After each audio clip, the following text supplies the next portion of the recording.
Mm. Hey, good morning, friends. Mark Holmes here with my buddy Cowboy Joe Boo, and as always, thank you guys for watching, commenting, and subscribing to the Joe Boo Sports Report. Without you guys, man, this literally does not work. Let's get open for business here on this Monday morning, guys.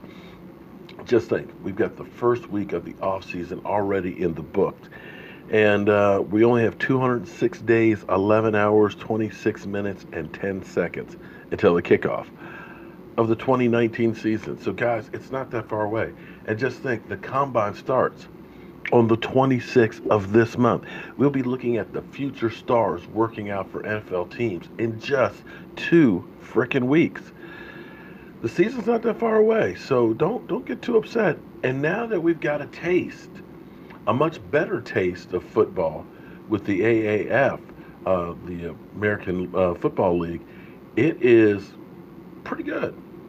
I got to tell you, it was pretty exciting. Michael Anthony, he live streamed during the games and stuff, and he definitely is all in. He knows everything and everybody just about on those teams. And it was nice to see some of our former Dallas Cowboy players playing well in that league. Maybe they'll get another shot in the NFL and things. And this will be a feeder league, a developmental league for the NFL. And for 10 weeks, we've got some football to watch. So I'm pretty happy about that right now. Now, of course, there's always drama with my team, America's team, the Dallas Cowboys. And we all know that I have been a Dak friendly channel. And I know I get a lot of grief and a lot of hate because of that, because regardless of what numbers, statistics, and things like that you hear, some of you guys will just say he just sucks. Just say it doesn't matter.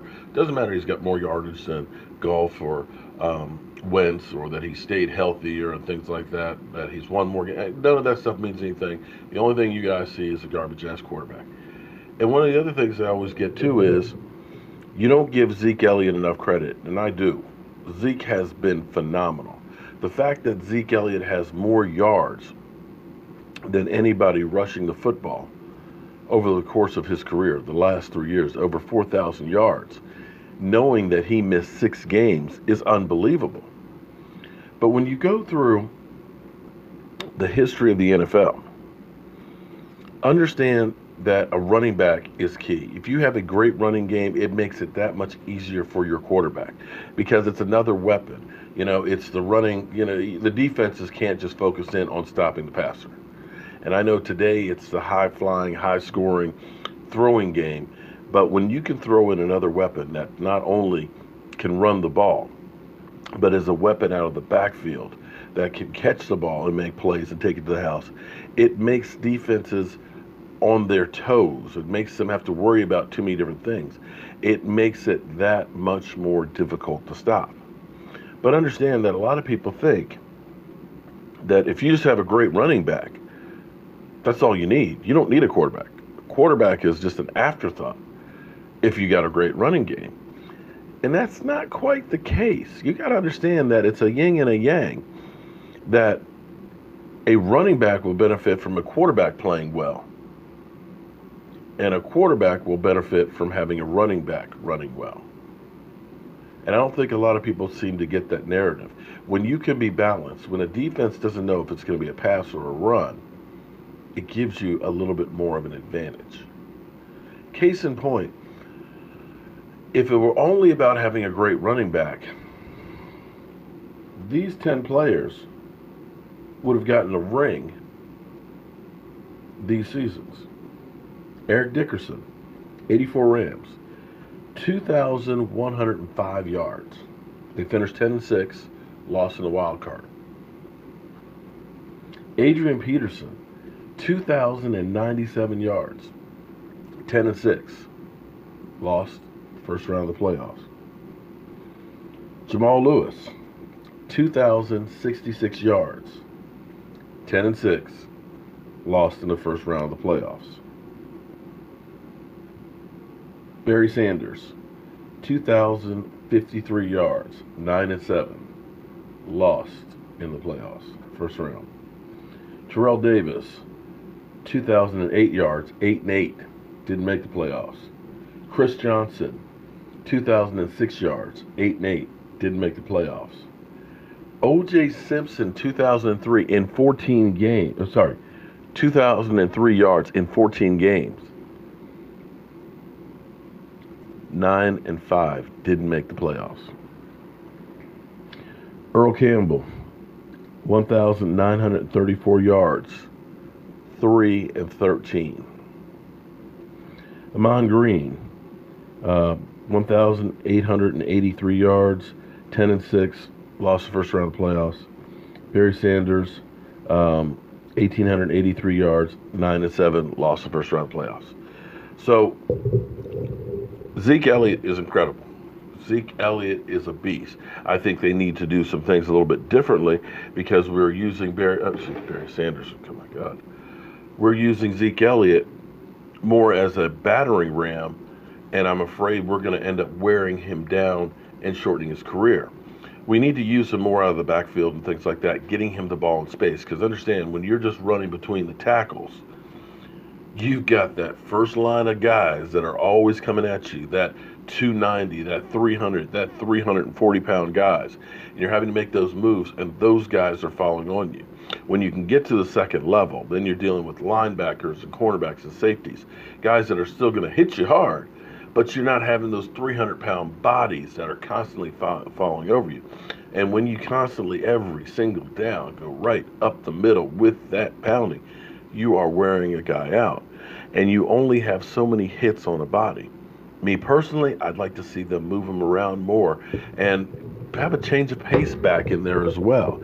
You know, you go between the tackles and stuff and pound with Zeke Elliott and things, but then you bring in a speed back, you know, a change of pace, because guys are used to crunching in the middle, and all of a sudden you get a guy who's lightning quick, who's going around the outside.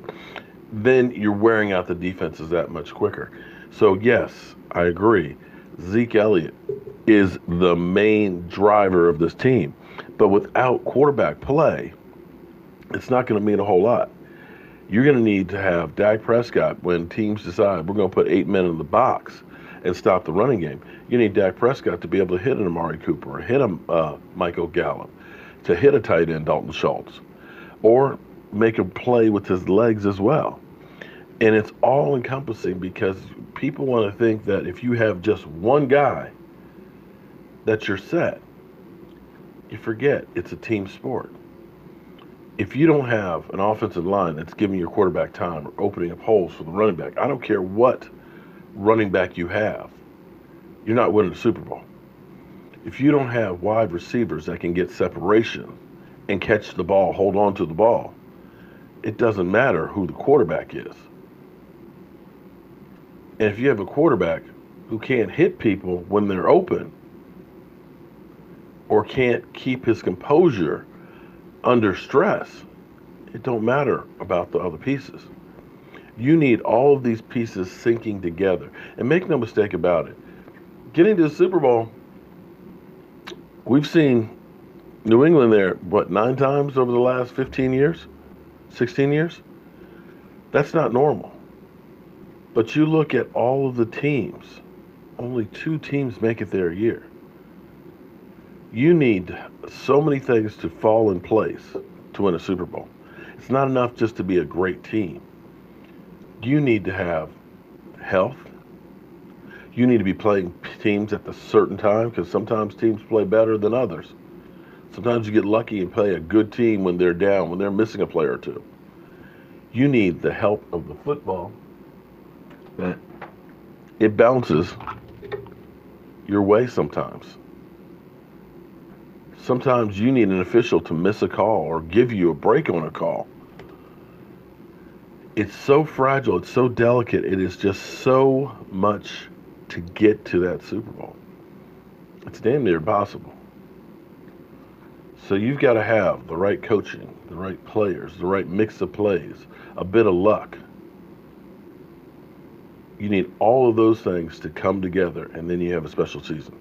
I think the team has players that are capable of doing it. I can take the talent that we have on our roster and I'll put it against any team from man to man. I think we have as much talent as everybody else. You can't tell me that Dak Prescott 14 game-winning drives isn't common, cool, and good enough to win one. You can't tell me that Zeke Elliott, having over 4,000 yards in 3 years, is not a good enough running back. You can't tell me when our offensive line is healthy that they can't block better than anybody else out there. You can't tell me that Van Der Esch and Jalen Smith aren't the best linebackers in football. You can't tell me that DeMarcus Lawrence isn't a beast with Randy Gregory on the other side. We've got the players, and we have to see if we've got enough coaching to get there. And if we can get a bit of luck and maybe for once start getting some calls going our way. Because I'm tired of waiting year after year for our team to get to the Super Bowl. Hope you guys tune in tonight, 9 o'clock Eastern, for our live stream. We'll be talking about what else? The Dallas Cowboys. I'm Mark Holmes, and I've got some work to do in my shop. I'll see you guys soon.